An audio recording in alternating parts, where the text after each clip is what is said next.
So how long do these discovery sessions actually take? Well, if you review that, an hour with subject matter experts for a single specific business process. Well, what kind of facility do you need? What kind of room do you need? Well, any kind of room will do as long as you have clear wall space. Here's a picture here. Let me give you a larger shot of that. Here's a picture here of the discovery session. And this, I know that this was a very, very large project. By the time it was all said and done, I think we were well over 100 events. Now that's a big project. The likelihood of you working on a project with 100 plus events is you're not going to do too many of those. But you can see here that this is just a boardroom. This person here is a co-pilot. He's recording things, keeping track of things. He understands this approach to business systems analysis. Here we have a subject matter expert, as we have here and as we have here. We actually have an observer. You'll notice that he's sitting tight against the wall. And as an observer, they have an option of using duct tape or not. Okay? And he chose to not use the duct tape, and was very good about that. But the wall is right here. It's not a large room at all. But notice that we have uncluttered wall space. And this is very interesting because if you look very closely at that clock, it says it's 20 minutes after 8 in the morning. So you can see that people are a little bit tired. They're not really going yet. This started at 8 o'clock, I would expect. But they sat in there for an hour, followed by an hour, followed by an hour, because they were doing it consecutively. They wanted to get the work done really, really fast. And the fastest way, of course, is to do it 1 hour after another with the different subject matter experts. You can platoon them, or if they're the same people, you can make them really tired at the end of the day. And that's what happens. One of the things that we strongly suggest is that using these acetate sheets, these clean-on sheets, as we call them, put them up on the wall so the subject matter experts can refer to them in their discussions. We found that to be extremely useful. Rather than just dealing with one and then putting it away, keep it up on the wall so people can see it. But a small room is that's appropriate for the number of people that you're going to have in that room is what you should be doing. Here's another small room. This one here is a project scope blitz, and you'll see this is a co-pilot in this case. This fellow here is actually a pilot, a very, very good analyst. We'll see another photo of him in a minute. And right next to him, you can't see it right now, but you can see the screen of his computer, is another co-pilot as we go through a project scope blitz. And there's the sheriff as well. And that was a justice project. Here we have another room full of many, many people. And you can see here, this is a very large discovery session. This was a detailed discovery session going through the specifics of the business process. Now, rarely you have this many people in the room for a specific business process. But sometimes it happens. This was an environment type of project. And there were lots of interested people, lots of biologists and other people involved in that. And it's very doable. And it's a lot better to have everybody in the room at the same time than to even try to conduct traditional interviews. Traditional interviews are interesting, but they take a lot of time, and they're often not as productive as they could be. So you don't want to go there if at all possible. The best way of doing this is to have a lot of people in the room. Here we have the fellow who's a co-pilot, and the other picture is piloting as an analyst here. And you can see he's working on one of the business process models. And you'll see here, he's directly working now on the business rules table. Again, just a normal room. Here you have another one. And you'll see that there's several of these diagrams up on the wall.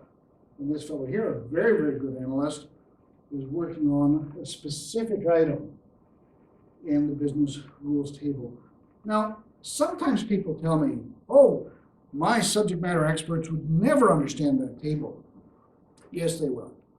There's just no issue. You know, subject matter experts are just as smart as everybody else, after all. They understand their business and they understand how this table works as soon as you give them an opportunity to understand it. I mean, they can understand the questions and they understand the shorthand, the ones and the ends and the zeros, meaning never, that you use there as well. So there's just simply no issue about that. And for those of us who practice this, such as this fellow here, we've found that it works just fine. Here you have a picture. Again, you see lots of these up on the wall. And here we have 3 subject matter experts talking to an analyst. You'll notice that they're focusing in not on the process model itself, but they're focusing in on the business rules table and asking a question about one of the cells that was queried and then answered. And they're coming back to it and we're saying, in fact, what did this really mean? What did we mean by that? And it's very, very effective with the subject matter experts. So, keys to success.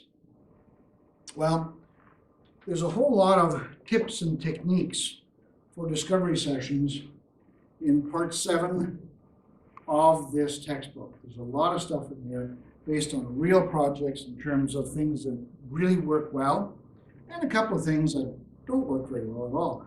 But the whole idea is to get everybody to participate actively by asking them questions and drawing them out.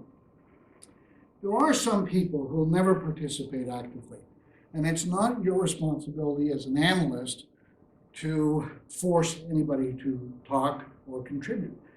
We have found in our experience in our organization that given an opportunity to participate based on questions asked that are not compounded and complex, but closed-ended, simple questions, that people will contribute.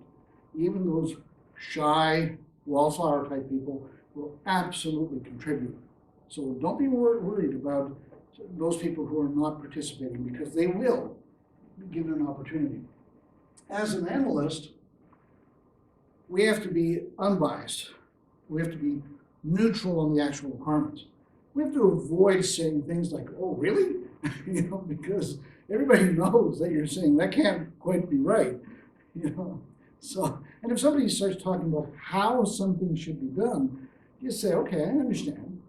And as an analyst, you've got to distill the how from the what, so that you can focus on what the requirement is. But you don't have to debate with them how things could be done. All you have to do is say, oh, great, it sounds like a fantastic idea. And just move on from there. It's like that ubiquitous, I understand. Okay? Stay focused at all the time. And let's go back over here just for a moment. When you're going through these business process diagrams and writing the narratives, and particularly when you get into the business rules table, somebody will come up with something else to talk about that's remotely or directly related to it. And it could lead to another event. Certainly you're going to find an event whenever you get that zero, meaning never, answer in the cell.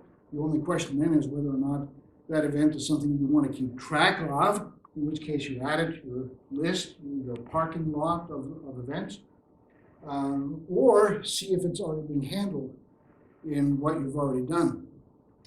But stay focused. When you add something to your list, don't go there. Don't spend much time at all talking about this other thing that has come up. Stay focused on what you're working on. The business process diagram that you're working on is very important. I have seen some good analysts go off the cliff because they didn't stay focused. You have to stay focused. You got to do it in such a way that you're not telling your subject matter expert that you're not going to talk about something. And the best way of letting the subject matter experts know that you're paying attention is to put it up on one of these acetate sheets or on a whiteboard or whatever you're using. Here we have an event list as a parking lot. You can have a parking lot for anything you like. And when something comes up, let them see what you hear. And it's very important that when they say something, that you don't just say, okay, and move on, because typically they'll say, well, I've seen that before, they're ignoring me again. So put it on one of these sheets in the parking lot, that way they see what you hear and they know you're keeping track. And that's a very, very important aspect of it. Don't judge their answers. You know, there are times when somebody says something and in our own mind we might say, well, that's not a particularly good way of doing things. But typically we're thinking about how something is done. And the analysis isn't about how it's done, good or bad, it's about what's required to be done. So don't be judgmental about the stuff they come up with.